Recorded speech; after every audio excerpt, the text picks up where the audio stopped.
Hello everyone, welcome to our YouTube channel Amit Rai classes पर आपका स्वागत है। आज हम कक्षा 7वीं की वसंत पुस्तक का चैप्टर नंबर 2 करने जा रहे हैं, जिसका नाम है दादी माँ। आइए स्टार्ट करते हैं चैप्टर को। कमज़ोरी ही है अपनी, पर सच तो यह है कि ज़रा सी कठिनाई पड़ते बीसों गर्मी, बरसात और वसंत देखने के बाद भी मेरा मन सदा नहीं तो प्राय अनमना सा हो जाता है। मेरे शुभ चिंतक मित्र मुंह पर मुझे प्रसन्न करने के लिए आने वाली छुट्टियों की सूचना देते हैं और पीठ पीछे मुझे कमज़ोर और ज़रा सी प्रतिकूलता से घबराने वाला कहकर मेरा मजाक उड़ाते हैं। मैं सोचता हूँ, अच्छा अब कभी उन बातों को न सोचूंगा। ठीक है, जाने दो, सोचने से होता ही क्या है। पर बरबस मेरी आंखों के सामने शरद की शीत किरणों के समान स्वच्छ शीतल किसी की धुंधली छाया नाच उठती है। अब ये लेखक क्या कहता है? लेखक कहता है कि वैसे तो ये है बहुत कमज़ोर अंदर से, और उसके मित्र जो हैं, जो शुभ चिंतक मित्र मुंह पर कहते हैं कि मैं तुम्हारा बहुत शुभ चिंतक मित्र हूँ, सिर्फ उनको प्रसन्न करने के लिए उनके मुंह पे बहुत मीठी मीठी बातें उनसे करते हैं और उनको छुट्टियों में अपने घर भी बुलाते हैं, अपने गांव घूमने के लिए, लेकिन पीठ पीछे उनकी बुराइयां बहुत करते हैं और उनका मजाक उड़ाते हैं। कहते हैं हर छोटी छोटी बात से घबरा जाने वाला व्यक्ति है ये। फिर जो लेखक है वो कहता है कि वो सोचते हैं कि छोड़ो जाने दो, क्या होता है इन सब से, कहने दो उनको जो कहना है। लेकिन फिर अचानक ही उनकी आंखों के सामने किसी की धुंधली छाया नाच उठती है, अर्थात उनको किसी की याद आ जाती है। आइए जानते हैं उनको किसकी याद आती है। मुझे लगता है जैसे क्वार के दिन आ गए हैं। मेरे गांव के चारों ओर पानी ही पानी हिलोरे ले रहा है। दूर के सिवान से बहकर आए हुए मोथा और साई की अधखली घासें, घेऊर और बन प्याज की जड़ें तथा नाना प्रकार की बरसाती घासों के बीज सूरज की गर्मी में खौलते हुए पानी में सड़कर एक विचित्र गंध छोड़ रहे हैं। अब लेखक बता रहा है कि बारिश के दिन है, क्वार के दिन यानी कि बारिश के दिन है। उनके गांव में चारों ओर पानी ही पानी है और कहीं से कुछ बहकर आया, जैसे बरसात का दिन है तो पानी में तो बहकर बहुत चीज़ें आती हैं, तो ऐसे ही जो अधगली घासें हैं, घेऊर बन प्याज वगैरह हैं, ये सभी और मिलकर आप बहकर आ गई हैं और घासों के जो बरसाती घासें उनके बीज और ये सब जो है सूरज की गर्मी से पानी में ही सड़ गए हैं और विचित्र गंध दे रहे हैं। ये रास्तों में कीचड़ सूख गया है और गांव के लड़के किनारों पर झाग भरे जलाशयों में धमाके से कूद रहे हैं। अर्थात बारिश आने के बाद जो तालाब टाइप के बन जाते हैं, छोटे छोटे पॉन्ड्स बन जाते हैं, उसमें पानी भर जाता है, तो उसी में जो गांव के लड़के हैं उसमें उन जलाशयों में कूद रहे हैं। अपने अपने मौसम की अपनी अपनी बातें होती है, यानी कि हर मौसम की अपनी कुछ अलग ही बात होती है, कुछ खासियत होती है। आषाढ़ में आम और जामुन न मिले चिंता नहीं, अगहन में चिवड़ा और गुड़ न मिले दुख नहीं, चैत के दिनों में लाई के साथ गुड़ की पट्टी न मिले अफसोस नहीं। पर क्वार के दिनों में इस गंधपूर्ण झाग भरे जल में कूदना न हो तो बहुत ही ज़्यादा बुरा मालूम होता है। कहने का अर्थात वो कह रहे हैं कि इन सब दिनों में, आषाढ़ के महीने में अगर आम जामुन ये सब ना मिले और अगहन में चिवड़ा गुड़ और चैत के दिनों में लाई और गुड़ की पट्टी ना मिले तो कोई फ़र्क नहीं पड़ता, लेकिन बारिश के दिनों में अगर ये गंधपूर्ण झाग के जल में अगर हम ना कूदें तो बहुत ही बुरा लगता है। मैं भीतर हुकड़ रहा था, अर्थात इनकी बहुत ही ज़्यादा परेशान हो रहे थे, ये दुखी हो रहे थे।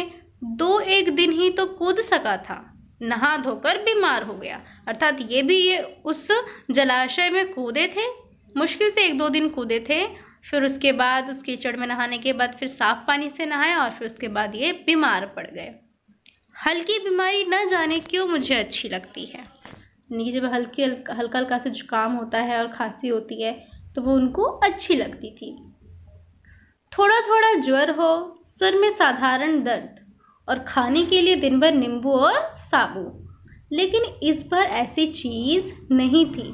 ज्वर जो चढ़ा तो चढ़ता ही गया, रज़ाई पर रज़ाई, और उतरा रात 12 बजे के बाद।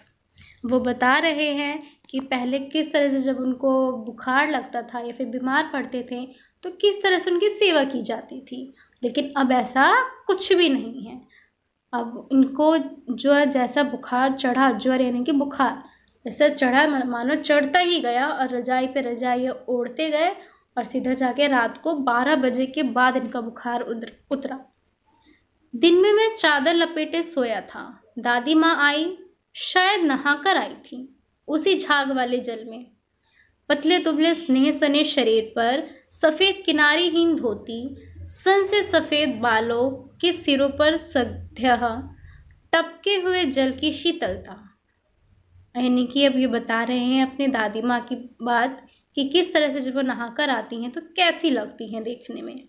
आते ही उन्होंने सर पेट छुए, आंचल की गांठ खोल किसी अदृश्य शक्तिधारी के चबूतरे की मिट्टी मुंह में डाली, माथे पर लगाई। दिन रात चारपाई के पास बैठी रहती, कभी पंखा झलती, कभी जलते हुए हाथ पैर कपड़े से सहलाती, सर पर दालचीनी का लेप करती और 20 बार छू छूकर ज्वर का अनुमान करती। हांडी में पानी आया कि नहीं, उसे पीपल की छाल से छौंका कि नहीं, खिचड़ी में मूंग की दाल एकदम मिल तो गई है ना, कोई बीमार के घर में सीधे बाहर से आकर तो नहीं चला गया, आदि लाखों प्रश्न पूछ पूछ कर घर वालों को परेशान कर देती। यानी कि जब कोई बीमार पड़ता था और तो वो इस तरह से उसका ख्याल रखती थी, आने जाने घर वालों को सबको इन प्रश्नों से बहुत ज़्यादा परेशान कर देती थी कि कोई बीमार के पास इस तरह से न जाए। दादी माँ को गवई गांव की 50 किस्म की दवाओं के नाम याद थे। अब जो बड़े बुजुर्ग होते हैं उनको इन सब के बारे में बहुत अच्छे से मालूम होता है, और जो घरेलू नुस्खे होते हैं, घरेलू जो दवाइयाँ होती हैं, उन सब के बारे में उनको बहुत अच्छे से मालूम होता है। तो इनकी दादी को भी 50 किस्मों की दवाओं के नाम याद थे। गांव में कोई बीमार होता, उसके पास पहुंचती और वहाँ भी वही काम शुरू कर देती, हाथ छूना, माथा छूना, पेट छूना, फिर भूत से लेकर मलेरिया, सरसाम, निमोनिया तक का अनुमान विश्वास के साथ सुनाती। महामारी और विषुचिका के दिनों में रोज सवेरे उठकर स्नान के बाद लवंग और गुड़ मिश्रित जलधार, गूगल और धूप, सफाई कोई उनसे सीख ले। उनको सफाई भी बहुत ज़्यादा पसंद थी, और जब कोई बीमार पड़ता था तो उनकी बहुत अच्छे से खातिरदारी करती थी, बहुत अच्छे से उनकी सेवा करती थी। और कोई अगर महामारी हो जाती थी तो रोज़ सुबह सुबह उठकर सवेरे ही, बहुत सवेरे उठकर स्नान कर लेती थी, नहा लेती थी, और लौंग और गुड़ इन दोनों का मिश्रित जो मिलाकर इन दोनों का जो जल है वो पिया करती थी। दवा में देर होती, मिश्री या शहद खत्म हो जाता, चादर या गिलाफ नहीं बदले जाते तो वे जैसे पागल हो जाती। बुखार तो मुझे अब भी आता है, नौकर पानी दे जाता है, मेस महाराज अपने मन से पकाकर खिचड़ी या साबू, डॉक्टर साहब आकर नाड़ी देख जाते हैं, और कुनैन मिक्सचर की शीशी की तिताई के डर से बुखार भाग भी जाता है। तिताई यानी कि तीखा, जो दवाई कड़वी होती है तो उसको बता रहे हैं ये। पर न जाने क्यों ऐसे बुखार को भुलाने का जी नहीं होता। अब वो बता रहे हैं कि किस तरह से पहले दादी माँ इनकी सेवा किया करती थी, लेकिन अब शायद दादी माँ इनके साथ नहीं है, तो किस प्रकार से जब इनको बुखार होता है, जब ये बीमार पड़ते हैं, तो कैसे मेस महाराजा आकर उनको खाना दे जाते हैं, कुछ भी खिचड़ी या साबू बनाकर अपने मन से, नौकर पानी दे जाता है, डॉक्टर आकर इनकी नाड़ी चेक कर जाते हैं। लेकिन अब इनको ऐसा बुखार जो है बुलाने का बिल्कुल भी मन नहीं होता। किशन भैया की शादी ठीक हुई। दादी माँ के उत्साह और आनंद का क्या कहना, दिन भर गायब रहती, सारा घर जैसे उन्होंने सर पर उठा लिया हो। पड़ोसी ने आती, बहुत बुलाने पर दादी माँ आती। बहन बुरा न मानना, कार परोजन का घर ठहरा, एक काम अपने हाथ से न करूँ तो होने वाला नहीं। जानने को यो सभी जानते थे कि दादी माँ कुछ करती नहीं, पर किसी काम में उनकी अनुपस्थिति वस्तुतः विलंब का कारण बन जाती। कहने का अर्थात घर में कोई अगर बड़ा कार्य होता तो उनके बिना वो कार्य पूरा होता ही नहीं था या फिर शुरू ही नहीं होता था। करती तो वो कुछ नहीं थी, लेकिन फिर भी उनके बिना कार्य कभी शुरू होता ही नहीं था। उन्हीं दिनों की बात है। एक दिन दोपहर को मैं घर लौटा। बाहरी निकसार में दादी माँ किसी पर बिगड़ रही थी। देखा, पास के कोने में दुबकी रामी की चाची खड़ी है। सोना होगा धन्नो, रुपए मैं सूद के साथ ही आज दे दे। तेरी आंख में तो शर्म है नहीं। मांगने के समय कैसी आई थी, पैरों पर नाक रगड़ती फिरी। किसी ने एक पाई भी न दी। अब लगी है आजकल करने फसल में दूंगी। अर्थात अब धन्नो चाची कहती हैं कि जब फसल मेरी पूरी हो जाएगी तब मैं दूंगी पैसे। अब क्या तेरी खातिर दूसरी फसल कटेगी? मतलब एक फसल कट चुकी है लेकिन अभी भी उन्होंने पैसा नहीं चुकाया। तो वही दादी ताने मारती हैं, कहती हैं कि अब क्या दूसरी फसल भी होगी तेरी, तब जाके पैसे देगी।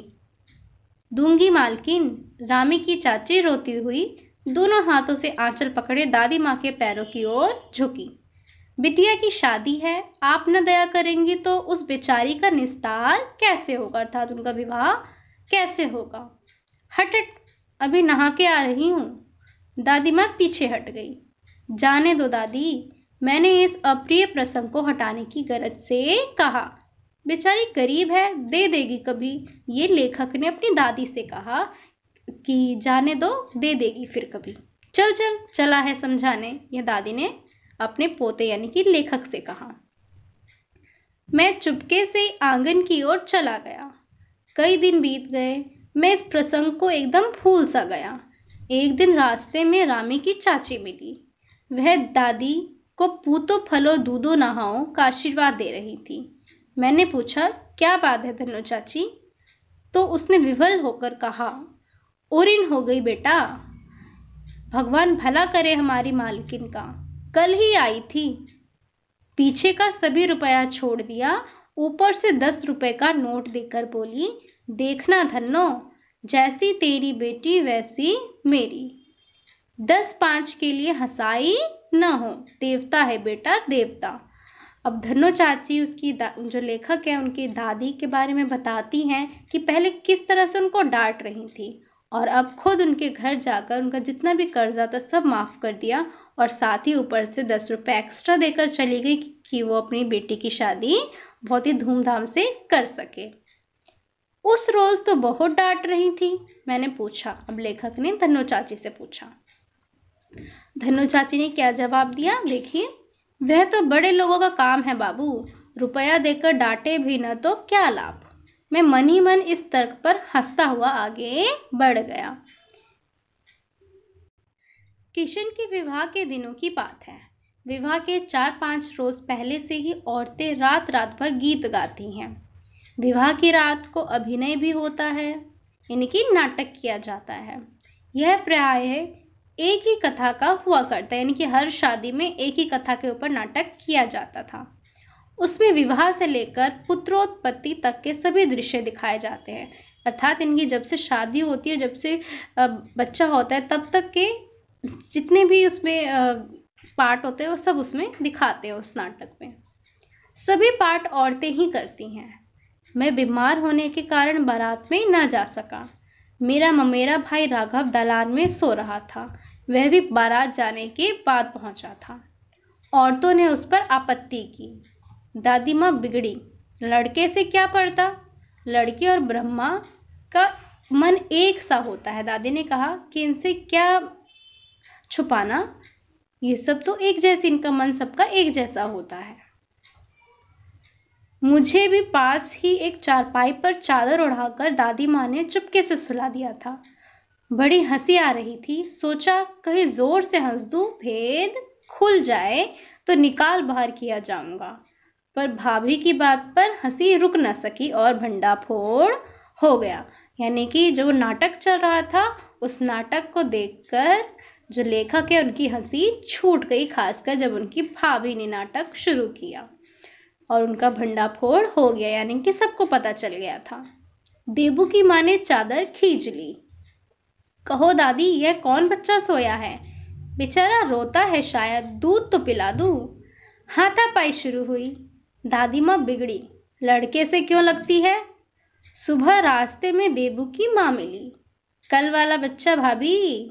मैं वहाँ से जोर से भागा और दादी माँ के पास जा खड़ा हुआ। वस्तुतः किसी प्रकार का अपराध हो जाने पर जब हम दादी माँ की छाया में खड़े हो जाते, अभयदान मिल जाते, यानी कि गांव में वो कोई भी गलती करते और अगर दादी माँ के पास चले जाते तो सब उनको क्षमा भी कर देते थे। स्नेह और ममता की मूर्ति दादी माँ की एक एक बात आज कैसी कैसी मालूम होती है। परिस्थितियों का वात्य चक्र जीवन को सूखे पत्ते सा कैसा नचाता है, इसे दादी माँ खूब जानती थी। दादा की मृत्यु के बाद से ही वे बहुत उदास रहती। संसार उन्हें धोखे की टट्टी मालूम होता। दादा ने उन्हें स्वयं जो धोखा दिया, वे सदा उन्हें आगे भेजकर अपने पीछे जाने की छोटी बात कहा करते थे। दादा की मृत्यु के बाद कुकुर मुत्ते की तरह बढ़ने वाले, यानी कि जो कुकर मुत्ते की तरह बढ़ने वाले, मुंह में राम बगल में छुरी वाले दोस्तों की शुभचिंता ने स्थिति और भी डामाडोल कर दी। यानी कि जब दादाजी की मृत्यु हो गई तो उसके बाद जो सिर्फ मुंह पर उनके शुभचिंतक थे मित्र, उन लोगों की वजह से घर की हालत और भी ज़्यादा खराब हो गई थी। दादा के श्राद्ध में दादी माँ के मना करने पर भी पिताजी ने जो अतुल संपत्ति व्यय की वह घर की तो थी नहीं, यानी कि दादा की मृत्यु के बाद उनके श्राद्ध पर जो भी व्यय, जितनी भी संपत्ति थी वो सब खर्च कर दी उनके पिताजी ने, जबकि वो जो संपत्ति थी वो उनकी थी नहीं, उनके घर की थी नहीं, लोगों से कर्ज लिया हुआ था। दादी माँ अक्सर उदास रहा करती। माघ के दिन थे, कड़ाके का जाड़ा पड़ रहा था। पछुआ का सन्नाटा और पाले की शीत हड्डियों में घुसी पड़ती। शाम को मैंने देखा दादी माँ गीली धोती पहने कोने वाले घर में एक संदूक पर दिया जलाए हाथ जोड़कर बैठी है। उनकी स्नेह कातर आंखों में मैंने आंसू कभी नहीं देखे थे। मैं बहुत देर तक मन मारे उनके पास बैठा रहा। उन्होंने आंखें खोली। दादी माँ, मैंने धीरे से कहा, क्या है रे, तू यहाँ क्यों बैठा है? दादी माँ, एक बात पूछूं, बताओगी ना? मैंने उनकी स्नेहपूर्ण आंखों की ओर देखा। क्या है, पूछ। तुम रोती थी?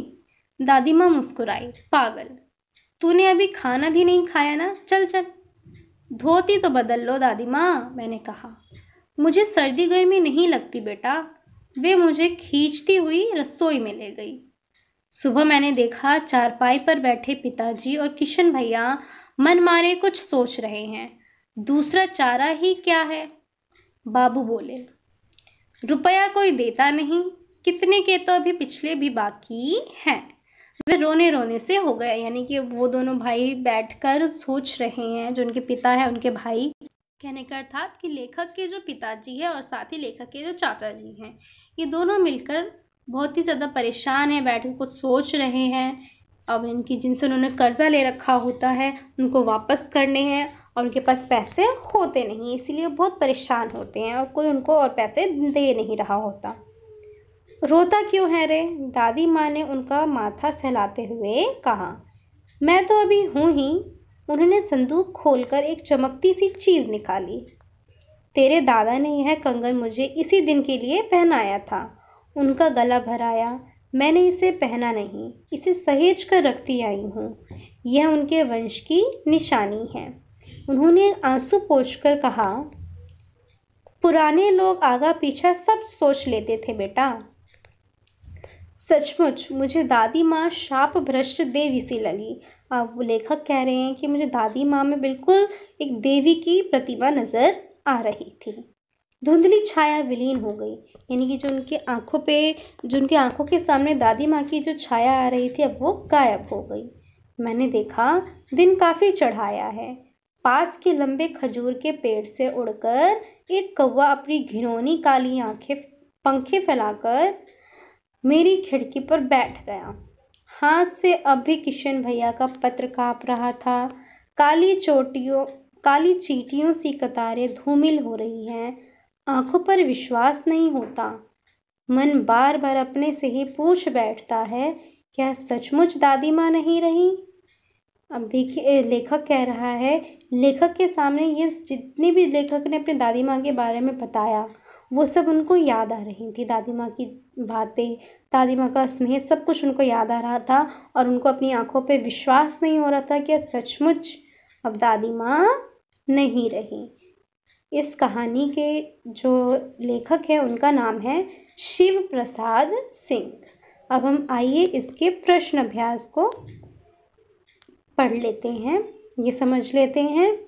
लेखक को अपनी दादी माँ की याद के साथ साथ बचपन की और किन किन बातों की याद आ जाती है? लेखक को अपनी दादी माँ की तो याद आती ही है और साथ ही अपने बचपन की बहुत सारी बातें याद आती हैं, जैसे कि झाग वाले पानी में नहाना, और जब शादी का दिन था तो उसमें चारपाई पर छुपकर लेट जाना और औरतों का नाटक देखना, ये सब उनको याद आता था।